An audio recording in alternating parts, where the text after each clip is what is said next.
మన ప్రపంచంలో ఎన్నో అంత చిక్కని ప్లేసెస్ ఉన్నాయి. వాటిల గురించి ప్రజలు కథలు కథలుగా చెప్పుకుంటారు. వాటిల్లో కొన్నే ఈ రోజు మనం మాట్లాడుకుందాం. హలో ఫ్రెండ్స్, నేను మీ నవీన్. మీరు చూస్తున్నారు ఎన్ ఫ్యాక్ట్స్. నా నుంచి ఒక చిన్న రిక్వెస్ట్ ఫ్రెండ్స్, ఏం లేదు, ఈ వీడియోని మీ ఫ్రెండ్స్ అండ్ ఫ్యామిలీ మెంబర్స్ కి షేర్ చేసి మన ఛానల్ సబ్స్క్రైబ్ చేసుకోండి. ఇంకా విషయంలోకి వెళ్దాం. నెంబర్ 1, కుందనబాగ్, హైదరాబాద్. ఒక రోజు ఒక దొంగ దొంగతనం చేయడానికి కుందనబాగ్ కాలనీలోకి ఒక ఇంటికి వెళ్ళాడు. ఇంట్లో అడుగు పెట్టిన మరుక్షణమే అతను వెన్నులో వణుకు పుట్టించే ఒక దృశ్యం ఎదురైంది. తన కళ్ళ ఎదురుగా ఒక తల్లి తన ఇద్దరు కూతుర్ల శవాలు కుళ్ళిపోయే స్టేజ్ లో కనిపించాయి. ఆ విషయం తెలుసుకున్న పోలీసులు వెంటనే ఆ బాడీలను పోస్ట్ మార్టం చేపించారు. మరుసటి రోజు వచ్చిన పోస్ట్ మార్టం రిపోర్ట్ ప్రకారం ఈ ముగ్గురు చనిపోయి 6 నెలలు అయ్యిందని తేలింది. ఇందులో ఎవరికి అంతుపట్టని విషయం ఏంటంటే, వాళ్ళ ఇంటి పక్కన ఉండే వాళ్ళు ఈ ఇన్సిడెంట్స్ జరగడానికి ఒక రోజు ముందే ఆ చనిపోయిన వ్యక్తి ఇంటి బయట రోజువారు పనులు చేయడం చూశామని, ఆ ఇంటి దరిదాపులోకి ఎవరు వెళ్లాలని ట్రై చేసినా ఏదోలా డైవర్ట్ చేసి పంపించేసేది అని ఖచ్చితంగా చెప్పారు. ఈ ఇన్సిడెంట్స్ జరిగిన కొన్ని రోజులకే ఆ ఇంటిని హాంటెడ్ ప్లేస్ గా గుర్తించి పవర్ కనెక్షన్ కూడా కట్ చేశారు.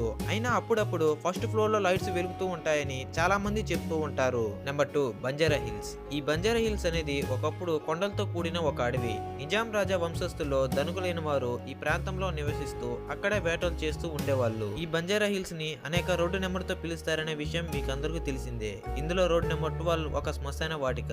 ఇదొక 100+ గా ప్రసిద్ధి చెందింది. ఆ రహదారిలో ప్రయాణించిన కొంతమంది వ్యక్తుల అనుభవాలు ఈ విధంగా ఉన్నాయి. వాళ్ళు నైట్ టైమ్స్ లో అక్కడికి వెళ్ళినప్పుడు సడన్ గా టెంపరేచర్ చేంజెస్ ని గమనించామని చెప్పారు. కొన్నిసార్లు చల్లగా, కొన్నిసార్లు వేడిగా అవ్వడం వాళ్ళు గమనించారు. అండ్ అంతేకాదు, స్ట్రీట్ లైట్స్ సడన్ గా ఆగిపోయేవని, అలాగే కార్ టైర్స్ ఈ ప్లేస్ కి రాగానే చాలా సార్లు పంచర్ అయ్యేవని అక్కడ వాళ్ళు చెప్పారు. మారన్ అనే వ్యక్తి అండ్ తన ఫ్రెండ్స్ ఈ రోడ్ లో ట్రావెల్ చేసినప్పుడు ఫ్రెష్ ఎయిర్ కోసం వారి కారు విండోని ఓపెన్ చేసాము అని, కాసేపు తరువాత విపరీతమైన చలి వేసిందని, అంతలో ఒక విధమైన గాలి సౌండ్ వారు విన్నామని, క్షణాల్లో వాళ్ళు కారుకు ఉన్న 4 టైర్స్ లో గాలి వెళ్ళిపోయి ఫ్లాట్ అయిపోయిందని వారి అనుభవాలను సోషల్ మీడియాలో పోస్ట్ చేశారు. అప్పట్లో ఈ పోస్ట్ చాలా వైరల్ అయింది. దానితో ఈ ప్లేస్ ని హాంటెడ్ ప్లేస్ గా గుర్తించారు. అప్పటి నుంచి ఇప్పటి వరకు ప్రజలు ఈ రోడ్డు వైపు వెళ్లేదానికి భయపడుతుంటారు. Number 3, Golconda fort. ఆంధ్రప్రదేశ్ ని పరిపాలించిన కాకతీయులు వారు 13వ శతాబ్దంలో ఈ గోల్కొండను నిర్మించారు. తర్వాత మారిన పాలకులు ఈ కోటను వారికి ఇష్టం వచ్చినట్లు తీర్చిదిద్దారు. ఈ సమయంలోనే వజ్రాలనేవి బయటపడింది.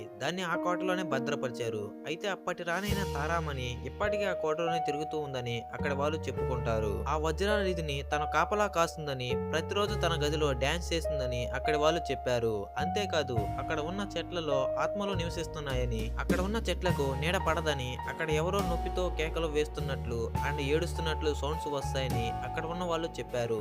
అంతేకాదు, ఇంకొక ఇన్సిడెంట్స్ కూడా జరిగింది. ఒకసారి ఒక సినిమా యూనిట్ వారు అక్కడ షూటింగ్ చేస్తూ ఒక ఫోటోని గదిలో పెట్టి షూటింగ్ చేసుకున్న తర్వాత మళ్ళీ వచ్చి చూస్తే ఆ ఫోటో తలకిందులుగా తిరిగి ఉంది. అంతేకాదు, సినిమా యూనిట్ వాళ్ళు నైట్ టైమ్స్ లో అక్కడ షూటింగ్ చేస్తున్నప్పుడు ఎవరో ఆ ఫోటోలో ఏడుస్తున్నట్లు సౌండ్స్ విన్నామని చెప్పారు. అప్పట్లో ఈ న్యూస్ కూడా చాలా వైరల్ అయింది. ఇప్పటికి కూడా ఆ గదిలో రాణి తారామణి డాన్స్ చేస్తూ ఉందని చెప్పుకుంటారు. సో ఇంతవరకు చూసారంటే వీడియోలో ఎంతో కొంత విషయం ఉందనుకుంటున్నాను. ప్లీజ్ వీడియోకి లైక్ చేసి మన ఛానల్ సబ్స్క్రైబ్ చేసుకోండి.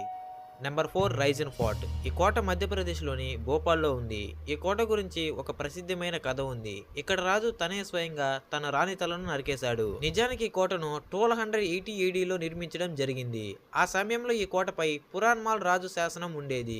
ఆయనకు జరిగిన మోసాల వల్ల ఆయన తన భార్యను కాపాడడం కోసం తనే స్వయంగా ఆమె తలను నరికేశాడు. అలాగే చాలా మంది చెప్పేదాని ప్రకారం ఇక్కడి రాజు రహస్యం దగ్గర ఇనుమును కూడా బంగారంగా మార్చగలిగే ఒక రాయి ఉండేది. ఈ రాయి కోసం చాలా యుద్ధాలు కూడా జరిగాయి, కానీ రాజు ఓడిపోయాడు. ఇక అందుకే ఆయన ఈ రాయిని కోటలోనే ఒక చెరువులో పడేశాడు. అలాగే ఇప్పటికీ ఈ రాయి ఎవరి చేతికి కూడా దొరకలేదు. అయినప్పటికీ ఆ రాయి వెతకడానికి ఎవరు కూడా సాహసం చేయలేదు. సో ఈ రోజుకైతే ఇంతే ఫ్రెండ్స్. ఈ వీడియో లాస్ట్ వరకు చూసినందుకు అందరికీ చాలా ధన్యవాదాలు. ఈ హాంటెడ్ ప్లేసెస్ గురించే ఇంకో వీడియో కూడా చేస్తున్నాను. అది కింద డిస్క్రిప్షన్ లో ఇచ్చాను, చూడండి.